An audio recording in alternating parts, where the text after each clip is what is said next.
Hello, and welcome to episode 4 of the Read Between podcast, the improvised storytelling podcast where we take the internet's weirdest suggestions and turn them into crazy, wild, and wacky stories through the power of improv. I am one of your co-hosts, Evan. Hi, I'm your other co-host, Lynn.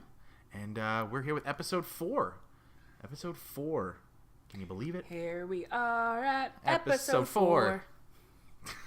Harmonization? Well, you sounded like you were continuing the song. I just ended the song. Yeah, go fuck yourself. Go out on a high note right away. That's what you do. Here we are at episode 4.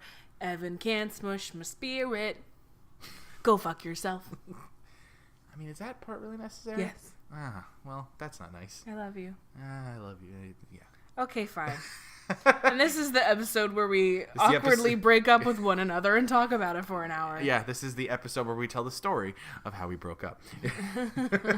But no, we're here to tell some stories like we usually do here every week. Mm-hmm. So before we get started, little stuff you can check us out on. We're on Twitter at readbetweencast. We're on Facebook, www.facebook.com/readbetweencast. If you have any questions or anything, send them to readbetweencast@gmail.com. And you can find us on SoundCloud, iTunes, and YouTube. Just search Read Between Podcast. You'll find us there. Yeah, feel free to leave us some feedback, to rate us, let us know if we're doing well. Yep. Like us, dislike us, whatever you fancy. Let us know how you're enjoying or not enjoying this podcast. Yeah, tell your friends, tell your family, tell your dogs, tell your cats, tell your bunnies, tell your frogs, your unborn children. Yeah, we're like talk to your stomach. We're like Beethoven. You put the headphones on the stomach, and it'll make your children. Our last episode was all about butts. Yeah, I mean the kid's gonna learn a lot about butts. Kid's gonna learn about butts at some point. So, we are happy to teach them about butts. Yes, we're happy. Just if you haven't listened, go listen to episode 3, the saga of John Buttman. Probably our best episode yet. Yes, I agree. I think our best episode yet. Yes. Our most complete episode to date. Mm-hmm. So I think with that out of the way, Lynn, why don't you tell them about what you're gonna be doing a story on? So the way we get our story suggestions, if we cannot get anybody to give us suggestions, we just get it off the internet. So I'm gonna go to r-not-the-onion, which is a subreddit, and I'm gonna look up some articles. I just look at the titles. I don't look at the body or anything like that.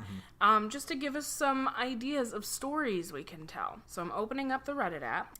It's loading. She's staring intently at the page. She has some sort of idea, but she's not sure. Okay. She really wants to shock me with her choices. John Carpenter loves Sonic the Hedgehog, even the crappy one where he's a werewolf. Ooh. Which is Sonic Unleashed, by the way. Ooh, John Carpenter. Why? You made Halloween. You're a genius. Why? That's all I have to say. All right, what's next? Griffin dogs are Hufflepuff. Animal shelter sorts dogs into Hogwarts houses. Oh, okay. I actually heard about that one. Yeah, I heard about that. I didn't read the story behind it, but I think but that could be that would be an interesting story to tell. And what's your last one? Stray cat, a suspect in Japan attempted murder. Whoa. Whoa, that's heavy. I want to know. That cat looks angry, by the way. I don't know if that's the real cat, but if it is, man, that cat looks like a killer. Yeah, that cat looks like a stone cold killer. Yeah. God, those are all really good. You're welcome. Oh, I really want to talk about Sonic though. Yeah. I really want to talk about Sonic though. Because there was a new Sonic game that came out, and boy, does it look terrible. Oh, my God.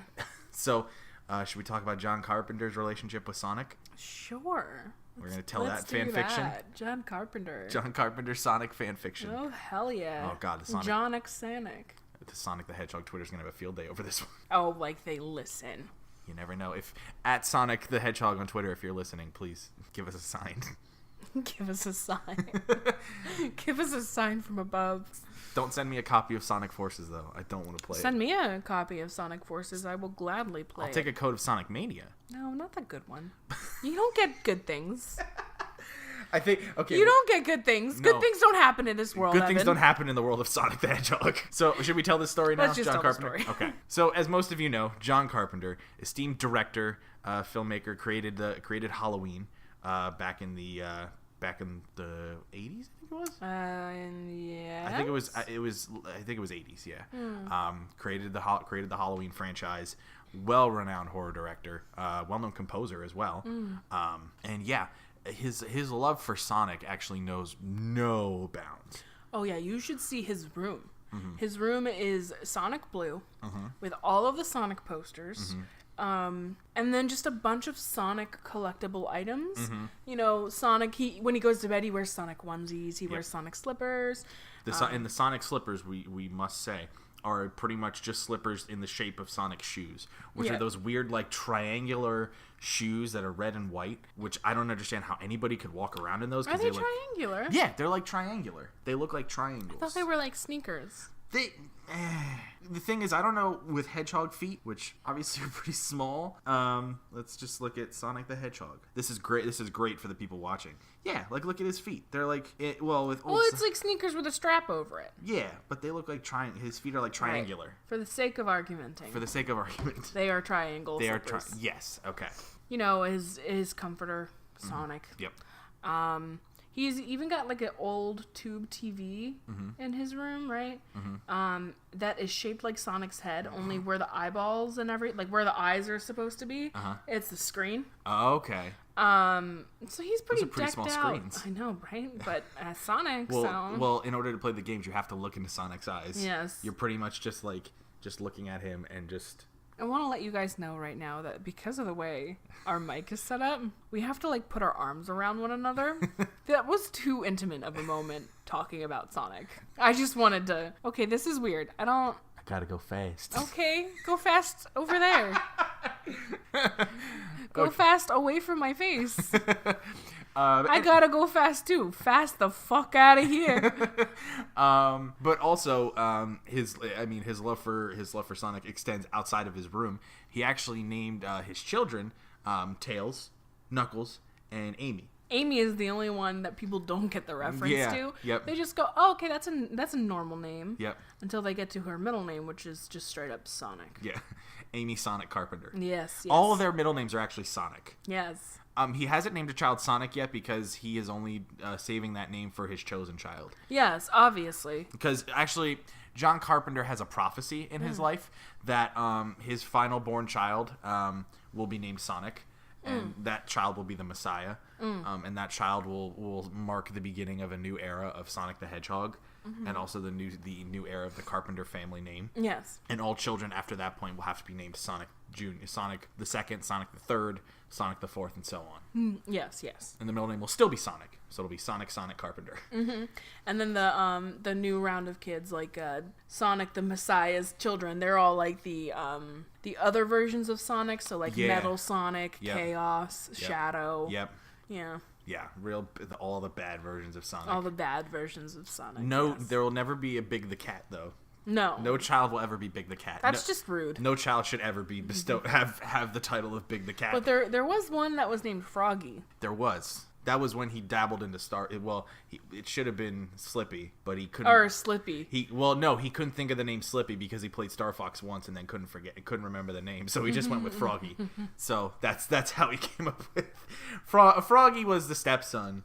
Froggy was the stepson from another marriage. Froggy was the stepson that had already had a name. Yeah. But John Carpenter just named him Froggy. Yes. But over the years, John Carpenter became frustrated with Sonic. He became frustrated as, the quality of the games, went downhill. John Carpenter's love started to fade. And it all came to a head in 2006 with the release of the critically panned and audience panned Sonic the Hedgehog, where Sonic has a relationship with a human woman and talks to people and interacts with humans and buys shoes from a man in a seaside town.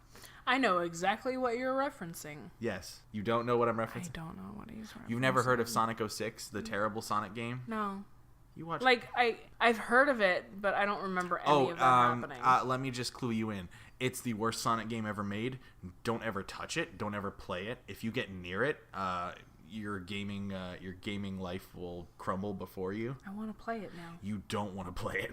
You thought Sonic Boom was bad? Oh, Sonic 06 started it. But like there were some in the middle that he kind of was okay with. So like Sonic the Hedgehog 3 or what it was? Sonic and the Black Knight he liked. Sonic Colors. Sonic Colors. Yep. Sonic Generations was okay. Sonic Unleashed. He was okay with it. He was even okay with the one with the werewolf because it fit in with his horror background. Yes. He could appreciate that. But it all came to a head, after that point with the release of Sonic Boom, Rise of Lyric. At that point, John Carpenter could not stand what they've done to Sonic, and he actually went to the Sonic team headquarters, and he came there dressed as Michael Myers. Now, granted, this is a very old man dressed as Michael Myers coming through the offices of a Japanese game company, dressed as a mass murderer from a horror film. And this was actually around Halloween time. So the people in the office were actually happy and excited when this person walked through the door. They were like, yay! This is cool. This is fun. We like Halloween. Yeah, we like Halloween time. This is fun. But then John Carpenter, just like Michael Myers in the film, brutally murders everybody at Sonic Team except for one person who he takes hostage. Yeah. And the person he takes hostage really kind of didn't have anything to do with Sonic. It was just it was an intern. And actually, let me rephrase that. He didn't murder them. He's so old that when he tried to put the knife through them, everybody just dove out of the way. And then pretend to get hit. And they were like, oh, it hurts so bad. Yeah. So nobody died. Let me just get that out of the way. I should have put air quotes around murder. Even if you did, no one would see it. This is a recording. And he actually, John Carpenter was so infuriated, he tried to perform a actual Sonic spin dash, but knocked himself out doing it. And that's when the employees at the Sonic headquarters just decided to be like, all right, take this guy into the interrogation room, tie him up, see what the fuck he knows. Because they've actually never seen anyone attempt to do that before. So they were like, all right, we need to get this guy in question, like, immediately. Yep. So they picked him up, dragged him in, tied him up. And when he woke up, he was still in the Michael Myers costume, just sans the mask. And he was like, what the fuck is going on here?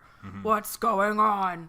And just one guy in a big white, like, doctor lab suit coat, like, just, like, dressed all in white. And he has back turned. And then he slowly turns over, and he's got this huge-ass syringe that is just Sonic blue. Right? And as he looks up and sees his face, there's a giant, spiky mustache, and giant eyebrows, and giant nose. It was none other than Dr. Eggman in the flesh.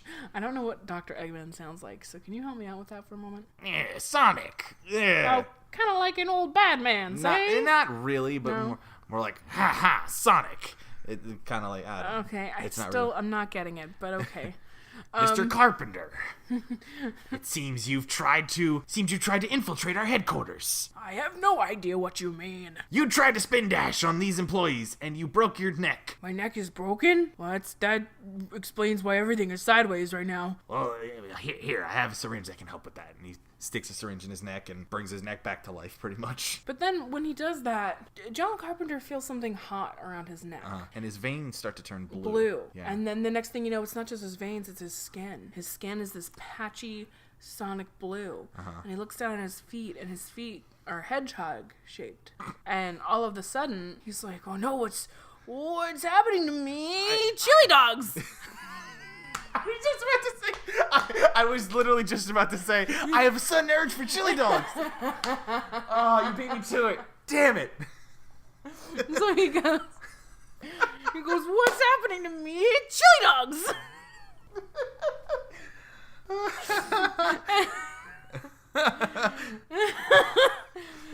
And John Carpenter is no longer John Carpenter. He is Sonic the Hedgehog. He is John Sonic. He is John Sonic the Hedgehog. He looks like a hedgehog. He loves chili dogs just like a hedgehog. He is Sonic the Hedgehog. And with that, he says the classic catchphrase, "Gotta go, John," and spin dashes out of the interrogation room, and then bounces off the walls, out of the Sonic Team headquarters, and While he bounces, just rings fall out of him. Yep, rings are falling out. But before he leaves, he happens to pass by in the atrium of the office, a giant statue of Sonic, and he stands there looking up longingly at his dear friend, and then he actually places his hand on the statue. And with this, the statue starts to rumble. The statue starts to move, and the bronze that is encasing this statue melts away. And it's actually a giant Sonic underneath that they cast in bronze, and it's an actual Sonic the Hedgehog. And that Sonic goes, "Hey, thanks for freeing me. You want to go get some chili dogs?" And yes, and then Sonic and Jonic. Sonic and Jonic go hand in hand to the nearest Wiener Schnitzel and share chili dogs for the rest of the day. The end? The end. Oh my god. Fantastic. That was great. That was wonderful. That was hilarious. That was a great excuse to just talk about Sonic and just fucking make fun of Sonic for 20 minutes. Oh, that was fun. Oh my god. So for all you non-gamers out there that have never heard of Sonic the Hedgehog, we're sorry. Also, where have you been that you've never heard of Sonic the Hedgehog? Yeah, go get a Sega Genesis and come back to us when you've played. It might be a little expensive nowadays, but try. Yeah, Retrons are pretty cheap. Just go get a Retron 5 and then go to your nearest vintage game store, buy Sonic the Hedgehog. Don't buy Sonic Spinball, and yeah, just play through that like 30 times. And then you'll probably get it. Yeah. And then go play Sonic Boom. And then, no. Just go read the Wikipedia pages on the rest of the Sonic games. But play Sonic Mania. That one's pretty cool. That one's pretty cool. I mean, we haven't played it, but we've heard it was cool. Oh, yeah. We've heard good things. Nothing but good things. So you think it's time to take a break now? I think it's time to take a break. I think it's time to take a break, have a chili dog, and... Not a chili dog. Okay. That sounds disgusting. Okay. You can have a chili dog. Turn it into Sonic. Yeah, I think I can do for a chili dog. All right. All right, so I'm gonna go have a chili dog. Lynn's gonna have something, and then we'll be back with another story right after this. See you soon. Hey guys, Evan here. Just wanted to take this break to give you a little bit of information on where you can find us outside of the show. I know we usually do that at the beginning of the show, but just to fill you guys in again, let you guys hear that information one more time. As per usual, we are on Twitter for the show. It's at readbetweencast. Go there. Feel free to tweet with us. We're usually on there all the time. Leave comments, leave suggestions. Let us know what you like about the show. We always are open to any feedback. We're also on Facebook at facebook.com/readbetweencast. Go there, give the page a like. Leave any suggestions for stories or anything there. And we'll also be trying to make that a little more active. We'll be doing some more poll. I'm thinking about doing some polls on that on the site there to see what kind of genres you want to see more stories of, things like that.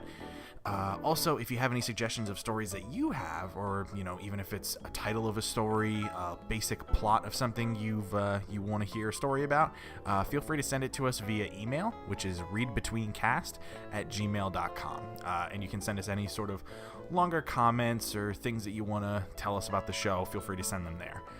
As far as where to find the show, you can find us on YouTube, SoundCloud, and iTunes. You can just search Read Between Podcasts on any of those services, and you'll be able to find us there. So I think without further ado, let's get back to the show, and let's tell another story. All right, and we are back from break. That was a good break. Yeah. That was a good break. Did you enjoy your chili dog? Yes, it was a good chili dog. Oh, it makes me want to run. Makes me want to run real far, real fast. Oh, wait, no, I'm not turning into Sonic. Please don't. Somebody has to pay the rent. Yeah, and I don't need this place getting destroyed. The fuck is that supposed to mean? Running too fast around here. I would just kick you out. Yeah, you're right. Yeah. You would just do that. Okay, so I think it's time for me to figure out my story. Mm-hmm. So for those that haven't listened before, what I do here in the second half of the show is I go to a website called fantasynamegenerators.com, and they have what's called a book title generator, which based on different genres of stories, it'll randomly generate a book title. So it can be anywhere from from fantasy to humor to sci-fi to drama. It'll come up with a story. Yeah. So let's spin the wheel here and let's figure out some story titles we can work off of. That sounds good. All right. So let's start with the fantasy genre. Let us spin there. Okay. The first one is Rats of History. Rats of History. Okay. That sounds like a nonfiction book. It sounds like a nonfiction book that we'd want to... Sounds like a fucking thesis that I'd have to work out in school. It does, yeah. Okay, so let's dive into the children's category. Okay. Children's genre. Spinning. Ooh, okay. Afraid of My Imagination. Okay. That's a pretty good one. All right. That's an interesting one. All right, and then for the last one, let's go to the humor category. Spinning. Ooh, okay. Prankster Has a Secret Life. Fucking what? Okay. Yeah. So the first one was... Do neither of us remember? I don't remember. What was it? Fantasy? Yeah, it was fantasy. Oh God, this is bad. This has never happened to me before. This never happened to me before either. Oh God. I'm gonna pause the recording and listen back. Okay, so after looking it up, we can now tell you that it was Rats of History. Yes. Afraid of My Imagination. And Prankster Has a Secret Life. And Prankster Has a Secret Life. Folks, we promise that won't ever happen again. So I think it's safe to say that Rats of History should not be included because we forgot. We forgot. And we had to listen back to our audio to figure out what it was. Yes. I actually quite enjoy Afraid of My Imagination. I think that's a good one too. Yeah. All right, we'll do that one. All right. So this is the story, Afraid of My Imagination. So, once upon a time, there lived a little boy named Jimbly. Named Jimbly. These names we're coming up with on this show. Man. Damn. Jonic and Jimbly. So there's this little boy named Jimbly who lived in a small town, USA. Mm-hmm. And everyone thought that he was always thanks for dropping my phone. Sorry. Everyone always thought he was very imaginative. Mm-hmm. You know, like he always came up with the best ideas. Mm-hmm. He was really good at drawing. He always had the best pictures and comic books in class. Mm-hmm. He was always very imaginative. Mm-hmm. But what people didn't realize about little Jimbly is that his imagination frightened him to the point that he had to draw what he was afraid of most. Yeah. You know, his imagination was it was so overactive, it was to the point that he couldn't sleep at night. Mm-hmm. Just because, you know, he'd be laying down. And all of a sudden there would be this giant teddy bear in the corner of his eye going, "Ho ho, my name is Huggums. Give me a big old hug, Jimbly." And Jimbly was afraid of that. He was like, "I don't know you, son." Yeah. And it was just, it got to the point where his mom even stopped checking in on him because she was like, she would always tell him, "It's part of your imagination. It's not real." Yeah, it was one of those situations where it's like when you're a child, you know, do you stop the baby from crying or do you let it cry? In this case, he's not a baby. You let him cry. And he's not cry. Well, yes, you let him cry. You let him deal with the overactive imagination, and you don't think anything of it. You're just, it's something. He'll get over it. Mm-hmm. But in Jimbly's case, it was something that he couldn't control, and the thoughts in his imagination were just too, I don't know how to even say it, too lifelike to really like separate it from his actual reality.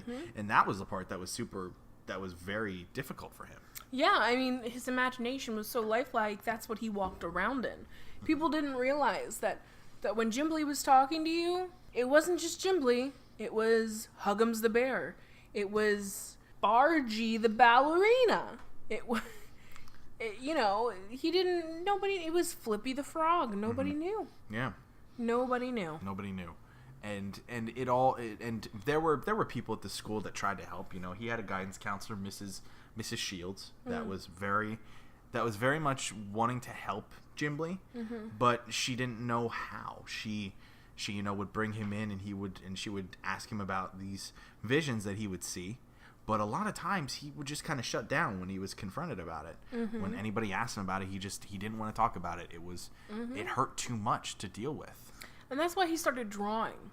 He figured, if I could at least draw what I'm seeing, others would understand. Others would understand that this is very real to me. Yeah. And for a child, he was a very, very talented artist. Yeah. even if he just used crayons, his drawings looked real. For those of you that watch Stranger Things season 2, very much a Will Byers situation. Yeah, if Will Byers is very talented with crayons, but I'm talking like hyper realistic pictures with just your Crayola pack. Yeah, yeah. So with this, she encouraged him to take an art class, and with this, they actually found that once he started taking one art class, his problems would start to fade away a little bit. So they decided to up it, the next semester to 2 art classes, and then the next semester to 3, then to 4, and then until his entire school day was just filled with art classes, and he would just sit there drawing and drawing and drawing his imagination / reality that he was facing. It got to the point that the elementary school had so many framed pictures of his that they just decided, why don't we, for Jimbly's sake, let's hold an art gallery to the public to see what this boy has created. So that's what they do. They one night, they get everything set up for the night before, and the art gallery looks great. It's like the entire lower level of the elementary school, and people are excited for Jimbly, and Jimbly, he's laying down in bed, and for once he feels like he can get a good sleep, and he closes his eyes and drifts away. And in the middle of the night, something strange happens, Evan. The pictures that were hanging on the wall, Jimbly's creations, they rattled and shaked, and the figures in these pictures started moving, reaching out towards reality, grabbing a hold of the frame, and finally stepping out of what they were created in. Jeez. His His imagination has become real.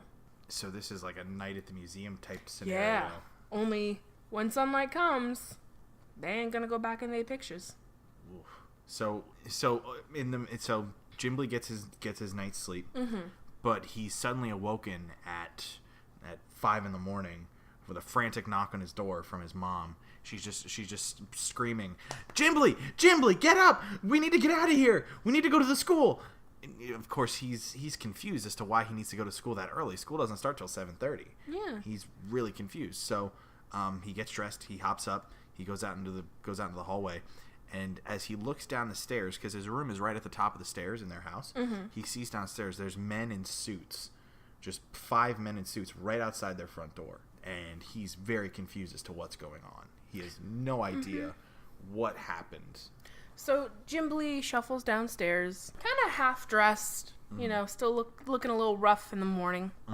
And he walks downstairs and he goes, "Oh, hi, misters. Mom, who are these people? Why are they here so early in the morning? Are they going to school with me? Are they new kids?" And Jimbly's mom goes, "No, sweetie, no. Something has happened to your school.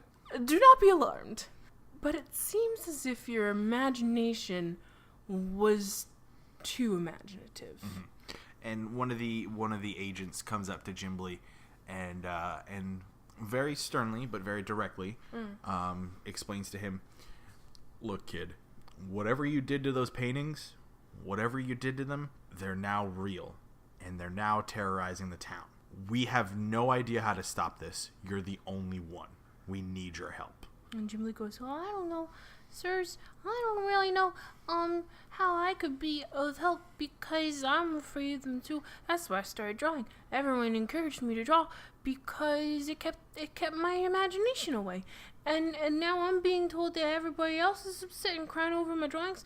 Well, maybe I should tell them to stop crying because that's what everybody told me." Well, kid, that's real good, but right now you're the only one that knows how to beat these things. We can't do it.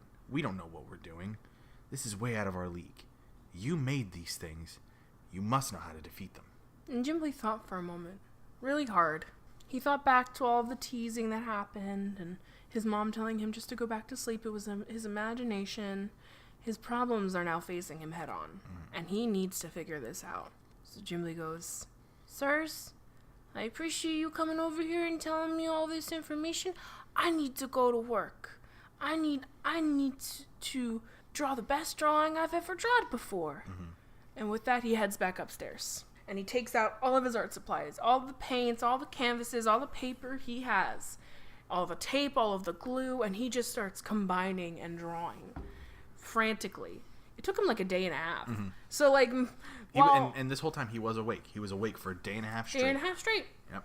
And while the town burned and people sought refuge, he was just in his house drawing as frantically as possible. Mm-hmm.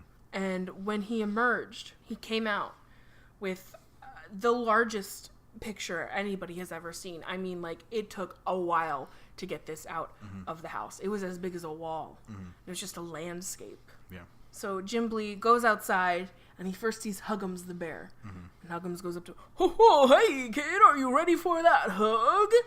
And Jimbly just goes, "Mr. Huggums, no." And he gets the canvas, and he slaps it down on Mr. Huggums. And when he comes back up, Mr. Huggums is encased in this landscape, his arms forever outstretched.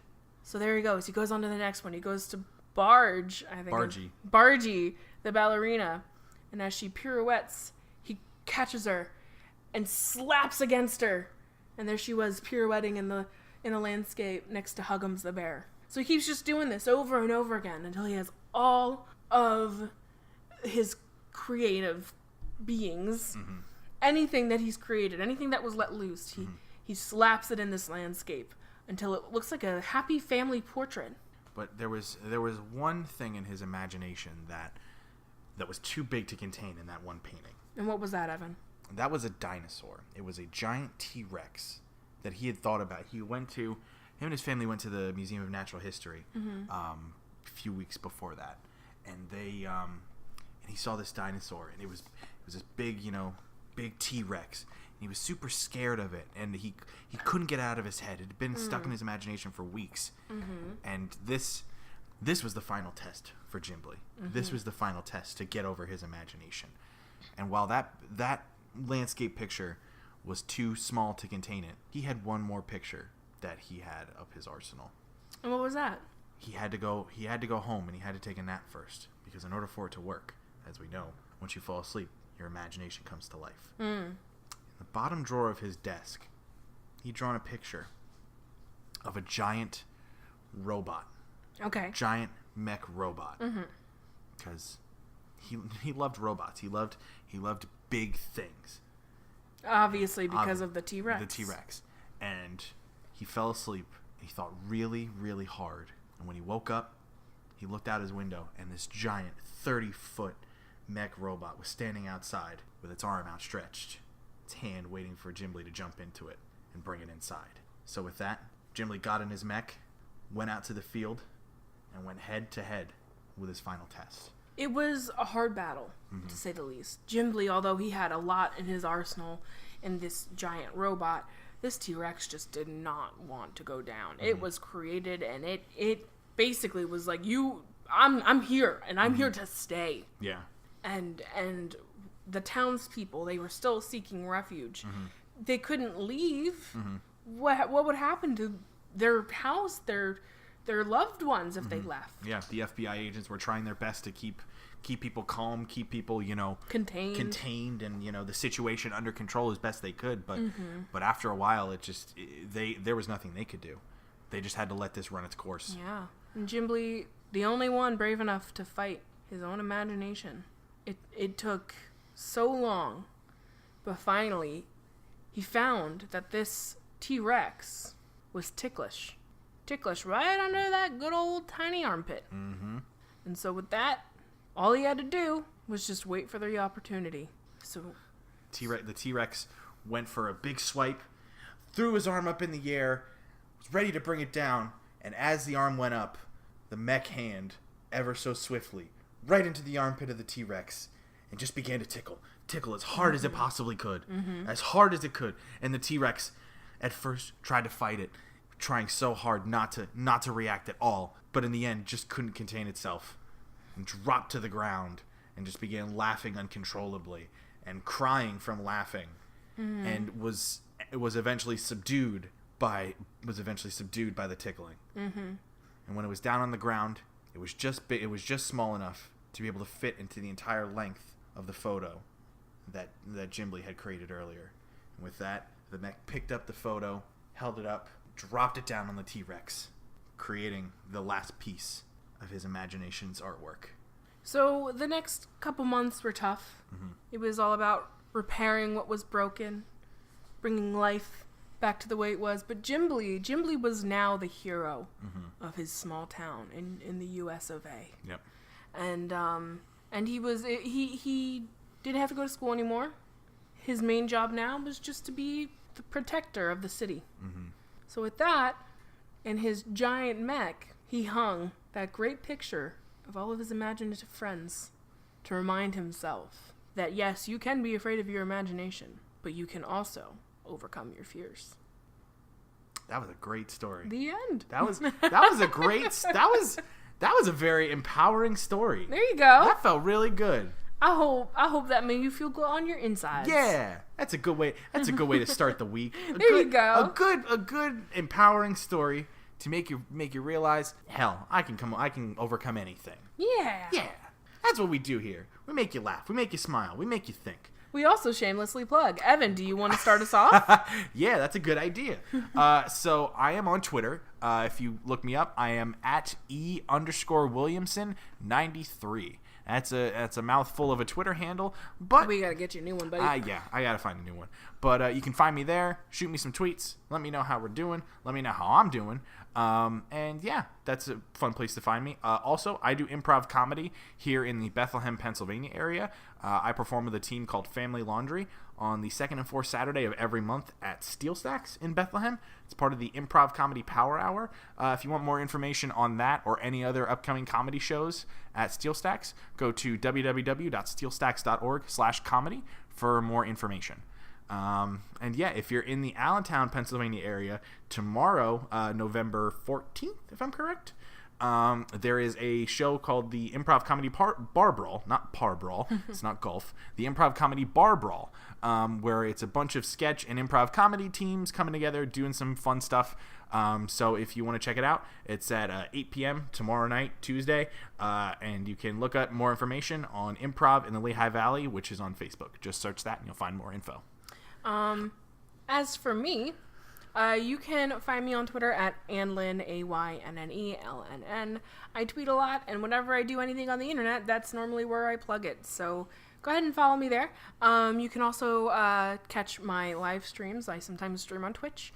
You can catch that at twitch.tv/AYNNELNN. As for this podcast, as we've stated now for the third time, podcast, we're on Facebook, Twitter, iTunes, we're on SoundCloud, YouTube. You can find us pretty much anywhere right now. Just search Read Between Podcasts, you'll find us somewhere. Yep, and you know, we would really appreciate a follow. We are more than willing to talk about this stuff with any of you guys. If you have suggestions or feedback, please let us know. Yeah. You can also email any feedback, any suggestions to readbetweencast@gmail.com. Also, if you have fan art of Sonic the Hedgehog, please send it to readbetweencast@gmail.com. I want a new Twitter avatar. I do too. I want Sonic the Hedgehog. Please. Any artist people out there, please make John Carpenter Sonic the Hedgehog, Yes. and I will love you forever. Yes, absolutely. Yes. Absolutely. Well, I think with that being said, I think it's time to sign off for this episode of Read Between. All right. And thanks for listening, and we will see you guys again next week. Bye, guys. See ya.